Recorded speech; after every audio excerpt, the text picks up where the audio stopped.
ठीक है। Words, group of letters that makes a sense, ये तो समझ में आ ही रहा है। जैसे अगर हम मान लीजिए लिख देते हैं PNE, ये ग्रुप ऑफ लेटर तो है बट वर्ड नहीं है, क्योंकि इसका कोई मतलब नहीं निकल रहा है। ये सिंपल है, इसमें ज़्यादा बात नहीं करना, ये आपको समझ में आता है। अब हम बात करते हैं सेंटेंस का। सेंटेंस क्या होता है? सेंटेंस का मतलब होता है वही चीज़, ग्रुप ऑफ वर्ड्स, यहाँ पर है ग्रुप ऑफ लेटर्स, यहाँ पर हो गया group of words that makes a complete sense is called sentence. Simple है, ये आपको याद कर लेना है, ये याद हो भी जाएगा। अब हम बात करते हैं इसका काइंड्स। ठीक है, काइंड्स में क्या क्या आता है? सबसे पहले आता है असर्टिव सेंटेंस, जिसको हम लोग बोलते हैं डिक्लेरेटिव। अब इसमें डिफाइन करेंगे। सेकंड में होगा imperative sentence, interrogative sentence, exclamatory sentence, optative sentence and last negative sentence. ये आपको याद रखना है। याद रखने में बहुत ज़्यादा कुछ है नहीं। Assertive, imperative, interrogative, exclamatory, optative और नेगेटिव। ठीक है, नेगेटिव सबका होता है, इसलिए नेगेटिव तो याद ही रह जाएगा। याद करना है आपको ये 1 2 3 4 5। अब बात करें असर्टिव। असर्टिव सेंटेंस किसको बोलते हैं? असर्टिव सेंटेंस का मतलब होता है कि स्टेटमेंट दैट डिक्लेयर और असर्ट ए फैक्ट। फैक्ट का मतलब क्या होता है? जो सच है, जैसे द अर्थ इज राउंड, ये एक सच है, इसमें कोई और चीज नहीं आ सकता, ये सिंपल असर्टिव सेंटेंस ही होगा। फैक्ट यहां पर इसलिए यहां पर लिख दिया है फैक्ट। ओपिनियन, ओपिनियन का मतलब क्या होता है? किसी चीज के बारे में मेरा कोई मत हो सकता है, उसी को ओपिनियन बोलते हैं। जैसे Ram is a good boy, ये मेरा मत है, माय ओपिनियन। राम अच्छा लड़का है, जरूरी नहीं कि वो अच्छा है, मेरे मत में वो अच्छा है, तो ओपिनियन। समटाइम्स ट्रूथ, जितने भी चीज जो यूनिवर्सल ट्रूथ है वो असर्टिव में आता है। जैसे the sun rises in the east, ये आपका असर्टिव सेंटेंस ही होगा। ठीक है, the moon is shining, the moon shines, the moon revolves around the earth, ये सब क्या हो गया? ये सब हो गया आपका यूनिवर्सल ट्रूथ। ठीक है, honesty is the best policy, universal truth, ये सब किस में आ जाएगा? असर्टिव में आ जाएगा। तो असर्टिव पहचानने का आपका तरीका यही है। ठीक है, इसमें और एक चीज, जैसे ये तो एग्जांपल हो गया, इसमें एक और चीज याद रखिएगा कि it's always ends with a full stop. Assertive always ends with a full stop, but इसके ऊपर में भी कुछ कुछ चीज है जिसको भी हमको जानना है। जैसे he comes here every day, ये क्या बोल रहा है? ये एक फैक्ट हमको बता रहा है या कुछ डिक्लेयर कर रहा है। डिक्लेयर का मतलब क्या होता है? कुछ बताना, डिक्लेयर कर रहा है, तो डिक्लेयर कर रहा है कि वो यहाँ रोज आता है। तो आपको याद रखना क्या क्या है, एक तो फैक्ट बताता है, ओपिनियन बताता है, सच बताता है और कुछ डिक्लेयर करता है, कुछ निर्णय लेता है। तो ये सारे सेंटेंसेस असर्टिव में आएगा। इसका अब एग्जांपल अगर आपको बोले बनाने के लिए, आई थिंक बना लीजिएगा। उसके बाद आता है इम्पेरेटिव। इम्पेरेटिव का मतलब क्या होता है? Sentence that gives direct command. Command, order, request, invitation, ये सब चीज इम्पेरेटिव में आएगा। मतलब जो हमें किसी के द्वारा बोला जा रहा है, वो ऑर्डर भी हो सकता है, रिक्वेस्ट भी हो सकता है, कमांड भी दे सकता है। जैसे गो देयर, ये कमांड हुआ। कीप साइलेंट, ऑर्डर दिया जा रहा है। Please give me your pen, request किया जा रहा है। समझ में आ रहा है? तो ये जितना भी कमांड देने वाला चीज है, कमांड कुछ भी हो सकता है, रिक्वेस्ट भी हो सकता है, ऑर्डर भी हो सकता है, एडवाइस भी हो सकता है, कुछ भी हो सकता है। तो इस तरह का जो सेंटेंसेस होता है उसको इंपेरेटिव सेंटेंस बोल सकता है। जैसे प्लीज हेल्प मी, ये क्या है? रिक्वेस्ट है। ओपन द डोर, ऑर्डर है ना? कम हियर, ऑर्डर है। गो देयर, ऑर्डर है। तो इस तरह के सेंटेंसेस को हम लोग इंपेरेटिव सेंटेंस बोल सकते हैं। इंट्रोगेटिव सेंटेंस क्या होता है? इंट्रोगेटिव से ही समझ में आ रहा है कि जब कोई चीज सवाल करेगा। Interrogative in the sense asking A question. Sentences that ask a question ends with A question mark. जब क्वेश्चन मार्क लास्ट में लगेगा तो समझ जाना है, क्योंकि क्वेश्चन मार्क तो हमको पता ही है, this is the question mark. जब क्वेश्चन मार्क लग गया, इसका मतलब सेंटेंस क्वेश्चन मार्क में है। क्वेश्चन मार्क मतलब इंट्रोगेटिव सेंटेंस। इसमें कुछ हमें इंट्रोगेटिव जानने से पहले कुछ चीज़ हमको जानना पड़ेगा, जो हम लोग टेंस में जानेंगे। कैसे इंट्रोगेटिव में कैसे बदलेंगे? जैसे मान लीजिए एक सिंपल हम सेंटेंस लिखेंगे कि राम रीड्स अ बुक। ये क्या हो गया, ये तो आपका असर्टिव सेंटेंस है।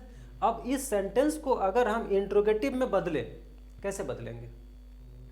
नो, यहां पर तो बोल दिया है ना राम पढ़ रहा है, तो हु क्यों लगाएंगे? हु का मतलब कौन पढ़ रहा है, हमको पता है राम पढ़ रहा है। अब यहां सवाल क्या बनेगा, क्वेश्चन मार्क क्या बनेगा? राम रीड्स अ बुक, इसका मतलब क्या राम बुक पढ़ता है? तो राम तो पढ़ ही रहा है, कौन तो आएगा नहीं, कैसे बनाएंगे? राम तो बुक पढ़ रहा है, वो भी तो पता है। इसका बनाने का नियम है कि यहां पर हमको देख लेना है क्या, रीड्स है, तो इस रीड्स के जगह में हम क्या कर देंगे, रीड्स के जगह में कर देंगे डज, डूअर डज आ जाएगा। जब आपका इस तरह का सेंटेंसेस रहेगा ना, तो आपको हमको देखना पड़ेगा हेल्पिंग वर्ब। जब हेल्पिंग वर्ब नहीं रहता है तो वहां पर डूअर डज लगाया जाता है, ये आपको टेंस में बताया जाएगा। ठीक है, यहाँ पर डज लगाए, यहाँ पर डू भी लग सकता है, डज भी लग सकता है। डज कब लगता है, जब आपका वर्ब में एस रहेगा तो वो डू ही डज बन जाता है। डज बोल के कोई चीज़ होता नहीं है, होता तो है डू। डू कब लगाते हैं, जब आपका हेल्पिंग वर्ब नहीं रहेगा। ठीक है, लेकिन जब आपका यहाँ पर एस लग गया वर्ब में, तो वो ही डू डज बन जाएगा। और डज के बाद क्या हो जाएगा, डज राम रीड, यहाँ का एस यहाँ आ गया, does Ram read a book, लग गया क्वेश्चन मार्क, ये आपका हो गया इंट्रोगेटिव सेंटेंस। समझ में आ गया? अब अगर यहाँ पर हम लिख देंगे कि Ram is reading a book, अब इसको अगर हमको बनाना है, मान लीजिए इंट्रोगेटिव, कैसे बनाएंगे? नहीं, डू नहीं लगाएंगे। यहाँ पर आपका देखना है हेल्पिंग वर्ब है, जब हेल्पिंग वर्ब नहीं रहेगा तो डू डज का काम करेंगे, जब हेल्पिंग वर्ब है तो क्या करेंगे, सीधे हेल्पिंग वर्ब को ही उठा लेंगे। Is Ram reading a book, और यहाँ लगा देंगे क्वेश्चन मार्क। ये है तरीका इंट्रोगेटिव बनाने का। तो इंट्रोगेटिव बनाने का जब हम लोग टेंस पढ़ेंगे, टेंस 12 टेंस होता है, टाइप्स है ना, और वो 12 सेंटेंस जब बनाएंगे तो सबका इंट्रोगेटिव भी बनाते चलेंगे और नेगेटिव भी बनाते चलेंगे। ठीक है, तो अभी हम लोग सिर्फ इंट्रोगेटिव पढ़ रहे हैं, सेंटेंस पढ़ रहे हैं, अभी उतना डिटेल्स में जाएंगे नहीं। ठीक है, जाएंगे टेंस में। इंट्रोगेटिव समझ में आ गया? ऐसा नहीं है कि सिर्फ हु, व्हाट, व्हिच, व्हेन से जब होगा तो ही इंट्रोगेटिव बनेगा, इस तरह का भी सेंटेंस आ सकता है, तो इसको बनाने का ये तरीका है। तो इंट्रोगेटिव समझ में आ गया।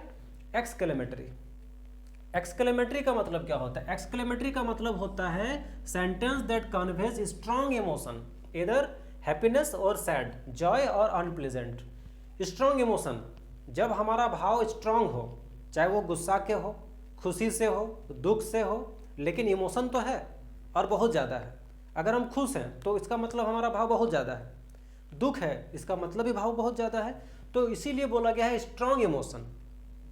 जैसे जब हम कोई चीज़ खुश होकर बोलते हैं या दुख में बोलते हैं तो अलग अलग हो जाता है। जैसे हम खुश होकर बोले किसी को तो वाओ बोलेंगे, वाओ जनरली बोलते हैं ना, हाउ ब्यूटीफुल सी इज, खुशी से बोल रहे हैं, आश्चर्य से बोल रहे हैं, सरप्राइज से बोल रहे हैं। उसके बाद अगर चोट लग गया कहीं पर या कोई मर गया, हाई सी हैज डेड, तो दुख हो रहा है। खुशी से अगर बोल रहे हैं, hurrah we have won the match, खुशी से बोल रहे हैं। तो इस तरह का जब वर्ड आएगा, और इसको पहचानने का सिंपल उपाय है, this is called exclamation mark. अगर ये मार्क है तो एक्सक्लेमेटरी सेंटेंस है, आइडेंटिफाई करने में कोई दिक्कत नहीं। उसके बाद हो गया ऑप्टेटिव। जनरली बच्चों को क्या होता है ना, ऑप्टेटिव और इम्पेरेटिव में कंफ्यूज हो जाता है। दोनों सुनने में एक जैसा नहीं है लेकिन लगता एक है ना। लेकिन इसको देखना है कि sentence that express A wish, prayer, bless, और यहाँ पर क्या आ रहा है, यहाँ आपका आ रहा है रिक्वेस्ट, वार्निंग, इन्विटेशन, कमांड। अंतर तो है। यहाँ पर आपका किसी के लिए हम दुआ कर रहे हैं, प्रार्थना कर रहे हैं, आशीर्वाद दे रहे हैं, तो जैसे may you live long, full stop से खत्म हो गया। इसका मतलब ये एक असर्टिव सेंटेंस हो सकता है, लेकिन असर्टिव का ही एक और भाग हो गया ऑप्टेटिव, क्योंकि फुल स्टॉप से खत्म हो रहा है, एक डिक्लेयर भी कर रहा है, लेकिन ये कंप्लीटली असर्टिव सेंटेंस नहीं है, इसलिए इसको भाग कर दिया गया है। जैसे कि God bless you, happy anniversary, happy birthday, get well soon, keep it up, ये सब क्या है, ये सब आपका या तो विश इच्छा रख रहे हैं, प्रेयर कर रहे हैं, ब्लेसिंग, इसमें और बहुत सारा एग्जाम्पल आप लिख सकते हैं। समझना है बस आपको कि ये है क्या। उसके बाद आपका नेगेटिव सेंटेंस। नेगेटिव सेंटेंस सब चीज़ का नेगेटिव सेंटेंस बन सकता है। इसका भी नेगेटिव बन जाएगा, इसका भी नेगेटिव बन जाएगा, सबका नेगेटिव बनेगा, इसलिए नेगेटिव सेंटेंस तो होता ही है। नेगेटिव सेंटेंस बनाने का भी तरीका है, जैसे I have a car, I have not a car. She is playing, she is not playing. Ram plays, Ram does not play. अब यहाँ पर डज नॉट कैसे आ गया, ये भी टेंस में बताया जाएगा, ठीक है। Ram was playing, Ram was not playing, Ram were playing, Ram were not. इस तरह का बहुत सारा, मतलब अभी नेगेटिव सेंटेंस कोई अगर हम लोग पढ़ेंगे ना तो इसका भी मतलब समझ लीजिए कि अलग अलग सेंटेंस में अलग अलग नियम है, लेकिन यहाँ पर उसका हम लोग बात नहीं करने वाले हैं। तो आपको यहाँ पर ओवरऑल पूरा सेंटेंस में कहाँ पर क्या कंफ्यूजन है, लेटर समझ में आ गया, अल्फ़ाबेट समझ में आ गया, वर्ड समझ में आ गया, सेंटेंस क्या होता है, काइंड्स ऑफ सेंटेंस होता है, काइंड्स ऑफ सेंटेंस भी बता दिए, उसका एग्जांपल भी बता दिए। इतना आपको पढ़ना है, सेंटेंस का बेसिक चीज़ हो गया। अब इसका एडवांस लेवल में अगर हम जाएंगे तो होगा आपका सिंपल सेंटेंस, कॉम्प्लेक्स सेंटेंस और कंपाउंड सेंटेंस, लेकिन उसके पहले ये जानना जरूरी है। क्लियर? तो इसका आप एक फ़ोटो क्लिक करके नोट कीजिए, तब तक हम फिर इसको मिटा के कुछ और लिखेंगे।